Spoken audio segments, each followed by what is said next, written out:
Today I'm reading the story Seahorses Are Sold Out by Katja Gehrman and Constanza Spengler.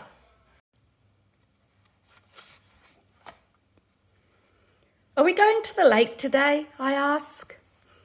No, says Dad, not today.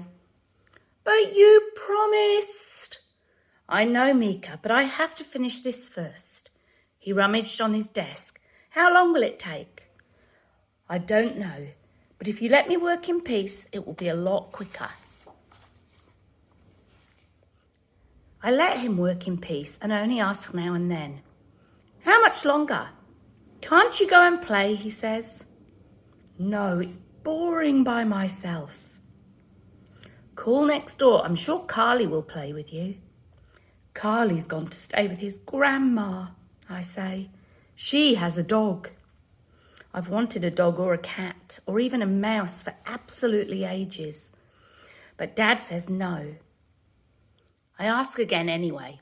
Can I have a pet? Dad looks as if he's thinking about it.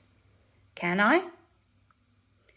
If you did have a pet, would you play with it very quietly and not bother me until I finish my work?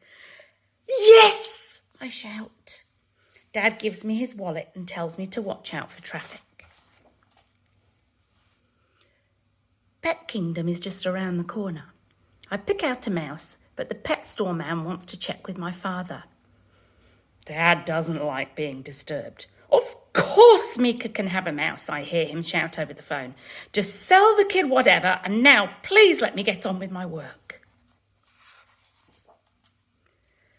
I set up the cage in the living room and make it comfy for the mouse. I play with him all afternoon. He loves tunnels and hiding places, so I build lots of them. The next morning, I can't find the mouse. My hiding places were too good. I ask Dad for help. Go and ask at the pet store, he says. They'll know what to do. There are new puppies in the store. The man says dogs have such sensitive noses they can sniff out anything. I buy a puppy. The puppy finds the mouse before I can even take off my shoes. The three of us play tag in the living room until Dad calls me for dinner. Did you find the mouse? He asks. Yes, I say. No problem. Good, he says. Make sure it doesn't escape again. Before I go to bed, I take the puppy to the bathroom and explain how to use the toilet. I tell her to take good care of the mouse while I'm asleep.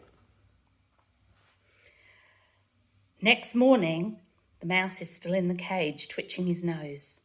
Good job, I tell the puppy. Listen, says Dad at breakfast. I had to clean up the bathroom this morning.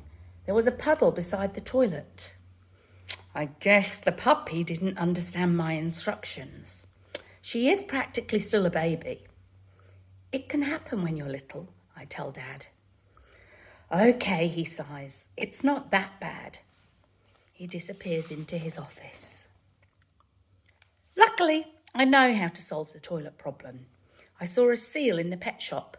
She's already quite big. She can live in the bathroom and make sure everybody uses the toilet properly.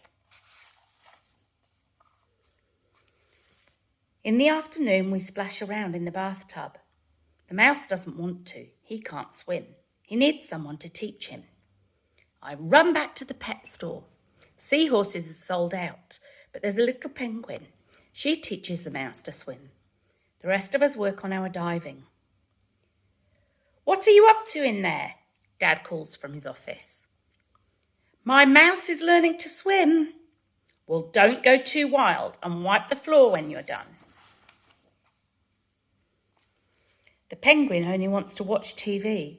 We hang out on the sofa and watch animal shows all day long.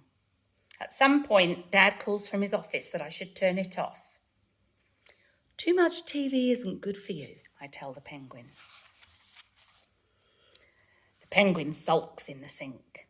The seal and I try to cheer her up, but she turns on the water so she can't hear us. I think she misses the other birds, I say. That's why she wants to watch animal shows. The mouse, the puppy and I go to the pet store for another bird. The seal stays home to make sure the penguin doesn't turn on the TV. pet store man shows us a beautiful parrot. He belonged to a sea captain, so he knows the sea and speaks very well. The penguin will like that, I say. Next day, we play sailors in the living room.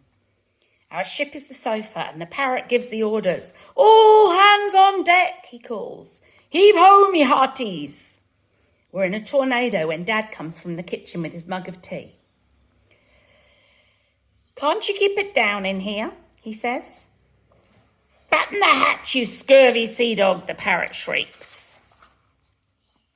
Now listen here, I'm trying to work. Dad gives me a stern look, even though I haven't said a thing. I give him a stern look back. When will you be finished? Soon, says Dad. Then his phone rings and we don't see him for the rest of the day. I go and tell the pet store that Dad doesn't like the way the parrot talks to him. No problem, says the man. I have a young elephant who's exceptionally musical. When the parrot gets too cheeky, she'll drown him out. I buy the elephant, and because I'm a regular customer, I'm given a sack of elephant food for free. On Sunday morning, the animals and I have been up for ages by the time Dad comes in for breakfast. Good morning, I say. Morning, Mika, he smiles. I worked through the night and I'm finished at last. Today we can finally go to the lake. That's great, I say. But can my animals come too?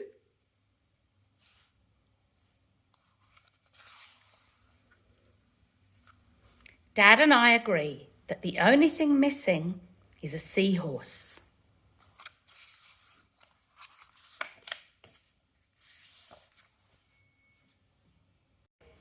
This is Mojo. In our house there are 4 children and 2 dogs, so it's always very noisy. But I think in the house in the story it would have been even more chaotic.